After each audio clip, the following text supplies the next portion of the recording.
आप सभी को नमस्ते। आज हम डिस्कस करेंगे लोकल गवर्नमेंट्स, स्थानीय सरकारें, जिसमें पंचायती राज मेन टॉपिक है। नगर निगम, नगर पालिका भी आएगा, बस वो बात की वीडियोज़ में है। हम लोग अधिकतर बार जब सरकारी कार्यालय जाते हैं तो हमें समझ नहीं आता कि सामने वाला पर्चा मांग क्यों रहा है, सामने वाले ने कागज़ हमसे क्यों मांग लिया। भाई इसकी तो ज़रूरत ही नहीं थी, इसकी क्या ज़रूरत होगी। देश का कैसे सिस्टम चलता है, एडमिनिस्ट्रेटिव और पॉलिटिकल, प्रशासनिक और राजनीतिक ढांचा देश का कैसे बना हुआ है, हम उसको समझने की कोशिश कर रहे हैं। और साथ ही साथ एग्ज़ाम्स में कैसे उसको हैंडल करना है वो भी समझ रहे हैं। आज हम पंचायती राज को पढ़ेंगे। देखिए, भारत कब आज़ाद हुआ है? 1947 में, सबको पता है। उस समय देश में कहने के लिए तो लोकतंत्र था, पर गांधी जी का सपना था कि अगर लोकतंत्र आए तो सबसे पहले गांव में आए। अगर स्वराज आना है तो गांव का स्वराज सबसे पहले आना है, पर गांव में तो कभी आया ही नहीं स्वराज। कुछ मामले ऐसे होते हैं जिसके लिए संसद कानून बनाती है। जैसे कि अगर आपको युद्ध करना है, अगर आपको किसी देश की टेरिटरी कैप्चर करनी है, अगर आपको व्यापार करना है, तो अब आप काम संसद के भरोसे छोड़ रखा है कि संसद कानून बनाएगी। पर संसद हर चीज़ में कानून नहीं बना सकती। भारत एक ऐसा देश है जहाँ पर लोगों को शौचालय में किस जगह जाना है ये भी बताना पड़ता है कानून के माध्यम से। तो आप ये अपेक्षा नहीं कर सकते कि संसद ही पूरे देश का भार झेल ले। तो फिर राज्य विधानसभाएं हैं, वो कानून बनाती हैं। अब राज्य विधानसभा भी, जैसे कि उत्तर प्रदेश है, अगर वो एक देश होता तो बहुत बड़ा देश होता, उसके टॉप 10 देशों में वो एक देश होता। अब इतने बड़े बड़े राष्ट्र हैं, इतने बड़े बड़े राज्य हैं, तो उसमें कुछ विविधता भी होगी। एक कहावत है, कोस कोस पर बदले पानी, चार कोस पर वानी।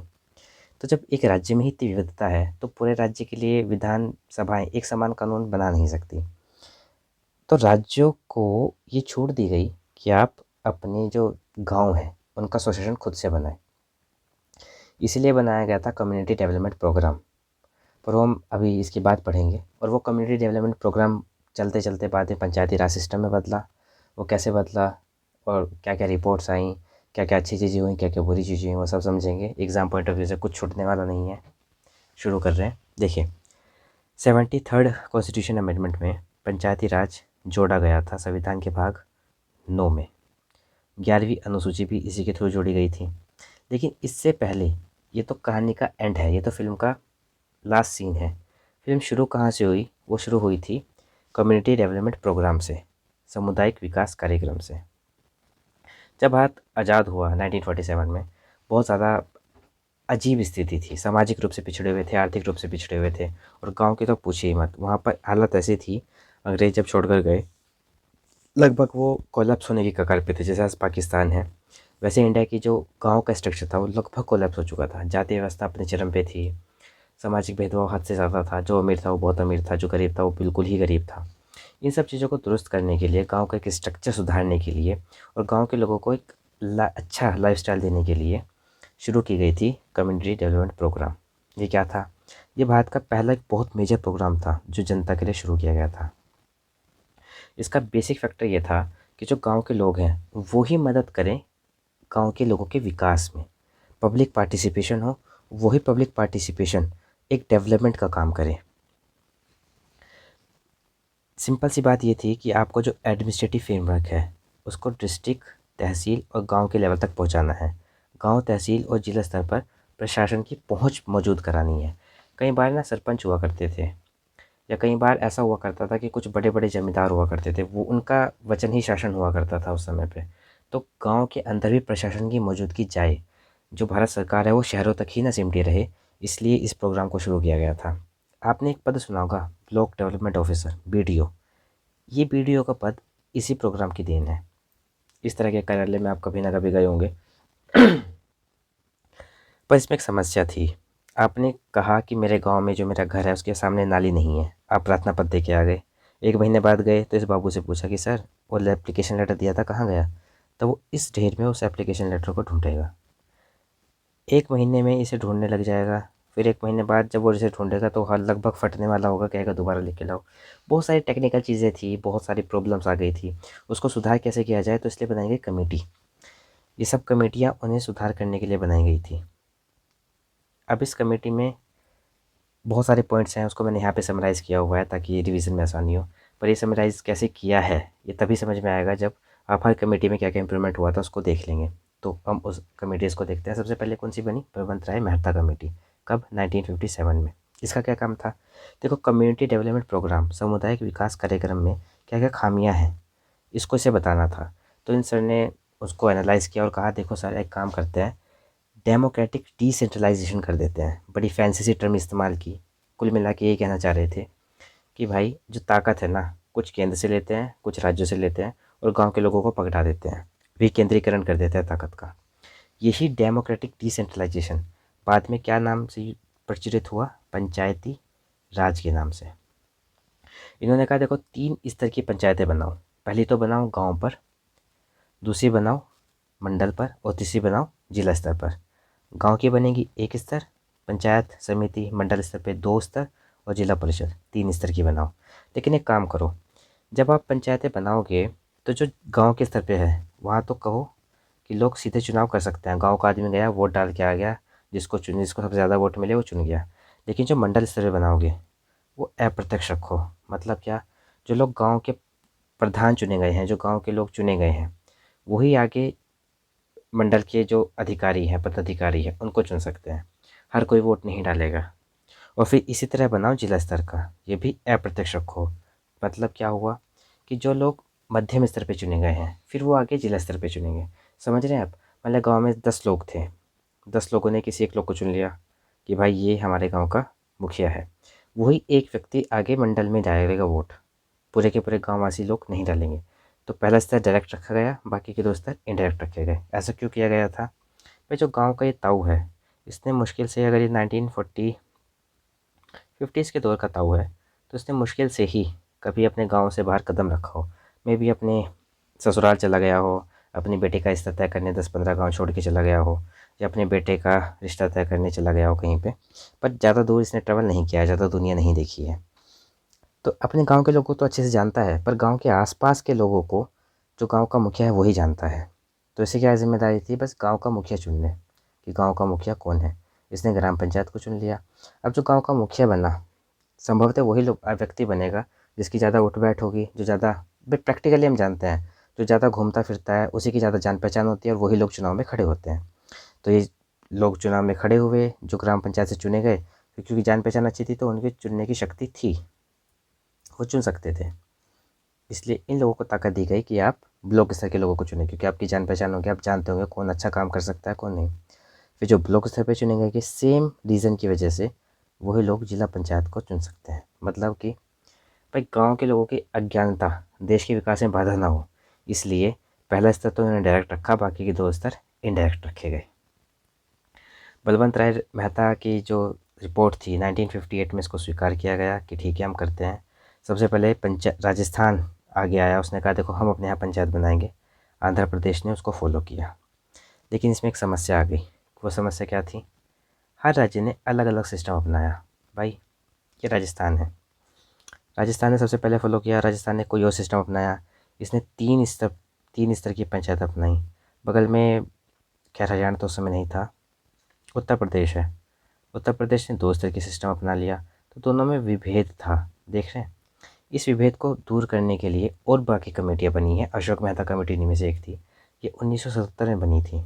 1977 में क्या हुआ था भाई? आपातकाल हटा था, इंदिरा गांधी हारी थी, मोरारजी देसाई के नेतृत्व में पहली बार गैर कांग्रेसी सरकार बनी थी, जनता दल की। अब इनकी जो रिकमेंडेशन है उसमें झलक दिखेगी। इन्होंने कहा कि देखो 3 स्तर हटाओ, ये बेकार सिस्टम है, टूट या लागू करो, 2 स्तर की व्यवस्था करो। जिला स्तर पे तो बने रहने दो, पर क्या करो, जो गांव है ना उनके ग्रुप बना दो, उसको बोल दो मंडल, और मंडल पंचायत बनाओ। हर एक गांव को खुली छूट ना दो। अशोक मेहता जी ने ये सिस्टम बना दिया। बलवंत राय मेहता कहते हैं ये अलग था, ये अलग था, ये अलग था, ये सब चीज़ें अलग हुआ करती थी। अशोक मेहता जी ने इनका एक ग्रुप बना दिया और कहा कि इसको मंडल पंचायत बोलो भाई, और इसी को फैसला लेने दो। ठीक है। एक और जो सबसे इम्पोर्टेंट बात इन्होंने की वो ये की कि पॉलिटिकल पार्टीज़ का पार्टिसिपेशन अलाउ करो। क्यों बोला था? ये जनता दल के लोग थे और उस समय कांग्रेस को नया नया हराया था, तो ये अपनी पहुंच फैलाना चाहते थे गांव-गांव के स्तर पे भी। तो सबसे अच्छा मौका क्या है भाई? पंचायत के चुनाव कराओ और उसमें पॉलिटिकल पार्टीज़ को डाल दो। सबको पता लगेगा कि जनता दल नाम की भी कोई पार्टी है कांग्रेस के सिवा भी। ये इनका एजेंडा था। इन्होंने एक और चीज़ की कि कर की शक्ति भी पंचायतों को दो। भाई बिना पैसे की कोई सरकार नहीं चलती। पाकिस्तान का उदाहरण आपके सामने है। जो योजनाएं बनाएगी वो जिला परिषद बनाएगी, और कोशिश की जाए कि जो राज्य सरकारें हैं वो पंचायती राज सिस्टम को दबाए ना, उन्हें खुल के काम करने दें। SC ST के लिए सीटें आरक्षित की जाएँ और जो नया पंचायत है उसको अलग सिस्टम, पंचायत के साथ ना जोड़ के एक अलग सिस्टम के रूप में विकसित किया जाए। JV के राव समिति बनाई गई अशोक मेहता के बाद। इनका काम बेसिकली देखना था कि जो जो कमेटीज़ की रिपोर्ट आई हैं वो जो सिस्टम बना है वो सही चल रहा है या नहीं चल रहा। ये क्या है? ये घास है। घास के जो बाहर है उससे लंबी उसकी जड़ें हैं। ये देख रहे हैं कितनी लंबी जड़ें। इस समिति ने ये कहा कि जो भारत के अंदर पंचायती राज सिस्टम है वो ग्रास विदाउट रूट्स है, मतलब ऐसा घास है जिसकी कोई जड़ ही नहीं है। आपने सिस्टम बना दिया कि आपको बनाना था, पर उसका कोई तुक नहीं बनता, आपने एक प्रॉपर वे से स्ट्रक्चर नहीं किया हुआ है उसको। कुछ और कमेटी ने अपनी रिपोर्ट में कहा कि देखो भाई, नियमित अंतराल पे चुनाव कराओ। हो क्या रहा है, एक बार पंचायत का चुनाव हो गया, 20 साल तक कोई पूछता ही नहीं है कि हो क्या रहा है, अच्छा है, चुनाव हुआ है नहीं हुआ है। और इसने दंतेवाला कमेटी और हनुमंथन राव कमेटी को रिजेक्ट कर दिया था। ये क्या है आपको ज़्यादा जानने की ज़रूरत नहीं है, बस इतना पढ़ो, ये दो कमेटी भी पंचायती राज से ही जुड़ी हुई थी। बाद में बनती है LM सिंघवी कमेटी। ये LM सिंघवी कौन थे? लक्ष्मी माल सिंघवी। 1986 में बनाई गई थी। इन्होंने क्या कहा कि देखो, जो हमारा पंचायती राज सिस्टम है ना उसको आप संवैधानिक कर दो, उसका कॉन्स्टिट्यूशनलाइजेशन कर दो। इससे क्या होता भाई? इससे ये होता है कि राज्यों के ऊपर दबाव पड़ता कि आपको ये करना ही करना है। और एक और काम करो, न्याय पंचायत का गठन करो। ये लक्ष्मी माल सिंघवी कौन थे? अभिषेक मनु सिंघवी के पिताजी थे। ये कांग्रेस के नेता हैं और ये हैं लक्ष्मी माल सिंघवी। थुंगन कमेटी बनती है। इसने एक स्टेप और आगे बात की। देखो, इसने कहा कि संवैधानिकरण तो आप करोगे ही, 3 tier सिस्टम को वापस लेके आओ। योजना जिला स्तर पे बनती है उसे ही बनने दो, लेकिन पंचायत का एक फ़िक्स टाइम रखो, 5 साल। ऐसा नहीं है कि कोई राज्य 7 साल कर रहा है, कोई राज्य 3 साल कर रहा है। 5 साल का आप उसका टाइम पीरियड रखो। अगर जो पैसा पंचायतों के पास आ रहा है उसके लिए कुछ तो सोर्स होना चाहिए ना भाई। तो आप राज्य वित्त आयोग को बनाओ, जिसका काम क्या होगा, राज्य बंटवारा कैसे करें पंचायतों का। अगर उत्तर प्रदेश को 1,000 करोड़ मिलते हैं और उत्तर प्रदेश में 1,000 गाँव हैं, तो हर गांव को 1,000 करोड़ देने हैं, कुछ गांव को तो ज़्यादा देना है, कुछ गांव को कम देने हैं, किस हिसाब से डिस्ट्रीब्यूशन करना है वो काम राज्य वित्त आयोग करेगा। रिजर्वेशन दो, किसके आधार पर? जनसंख्या के आधार पर। और मैक्सिमम तय करो कि 6 मंथ से ज़्यादा आप किसी भी पंचायत को सस्पेंड नहीं रखोगे, क्योंकि आप लोकतंत्र के फिर मूल्यों की हत्या कर रहे होंगे। 1988 में बनती है गडगिल कमेटी। अगर आपने बाकी सब कमेटियों को समझ लिया या उनकी रिकमेंडेशंस को याद कर लिया तो गडगिल कमेटी को समझने की आवश्यकता नहीं है। क्यों नहीं है? क्योंकि बाकी जितनी भी समितियाँ बनी थी उन सबकी अच्छी अच्छी बातें इसने उठाई और अपनी रिपोर्ट में डाल दी। क्या कहा? इसलिए मैंने इसकी हिंदी भी नहीं लिखी है। कॉन्स्टिट्यूशनलाइजेशन करो पंचायती राज इंस्टीट्यूशन का। LM सिंघवी ये बात पहले से बोल चुके थे। 3 tier सिस्टम बनाओ। भाई बलवंत राय मेहता कमेटी और थुंगन कमेटी बोल चुकी है। 5 साल का टाइम पीरियड रखो। थुंगन कमेटी ने कह दिया था। Members to all 3 levels directly elected, ये एक नई बात थी। रिजर्वेशन दो SC ST और वुमेंस को। भाई टैक्स कलेक्ट करने की शक्ति होनी चाहिए। स्टेट फाइनेंस कमीशन बने और state election commission. Finance commission का काम क्या होगा? राज्य वित्त आयोग का वो बताया है। स्टेट इलेक्शन कमीशन, राज्य चुनाव आयोग का काम क्या होगा कि वो चुनाव कराए पंचायतों के। पहले काम राज्य सरकारों के हाथ में था, वो धांधलेबाजी करती थी। भाजपा की सरकार है, सबके सब जो प्रधान है भाजपा के बन गए। कांग्रेस की सरकार है तो सारे के सारे प्रधान कांग्रेसी शपथ ले रहे हैं। ये काम बंद हो, राज्य चुनाव आयोग बनाओ जो पारदर्शी तरीके से चुनाव करा सके। अब समराइजेशन देखते हैं। देखिए, BR मेहता ने क्या कहा था? 3 tier सिस्टम हो, जिला स्तर पर, मंडल स्तर पर और गांव के स्तर पर, और डायरेक्टली प्लस इनडायरेक्ट चुनाव हो। गांव के स्तर पर डायरेक्ट चुनाव हो, मंडल और जिला स्तर पर इनडायरेक्ट चुनाव हो। फिर कौन सी बनी? अशोक मेहता कमेटी बनी। इन्होंने क्या कहा? 2 tier सिस्टम हो और पॉलिटिकल पार्टी की एंट्री वैलिड की जाए। 1977। क्यों कहा था पॉलिटिकल पार्टी की एंट्री? आपको पता है, जनता दल की सरकार थी, अपना प्रचार करना था। फिर बनती है ML सिंघवी, माल लक्ष्मी सिंघवी कमेटी। संवैधानिकरण की बात की गई और न्याय पंचायतों के गठन की बात की गई। थुंगन कमेटी ने क्या कहा? 3 tier सिस्टम बनाओ, जिला स्तर पर, मंडल स्तर पर, गांव के स्तर पर। 5 साल की वैलिडिटी रखो। स्टेट फाइनेंशियल कमीशन बनाओ और रिजर्वेशन दो। किसको? SC और ST को। वुमेन की बात इसने नहीं की थी। गडगिल समिति बनती है। 3 tier सिस्टम बनाओ, टैक्स देने की शक्ति दो। डायरेक्टली चुनो सबको, तीनों स्तर पे सबका चुनाव डायरेक्टली करो। ST ST और वुमेन को रिजर्वेशन दो। स्टेट फाइनेंस कमीशन बनाओ जो पैसे का काम देखेगा। स्टेट इलेक्शन कमीशन बनाओ और 5 साल की टाइम पीरियड रखो। इस पूरे के पूरे चार्ट में ये पूरी की पूरी वीडियो समराइज़ मैंने कर दी।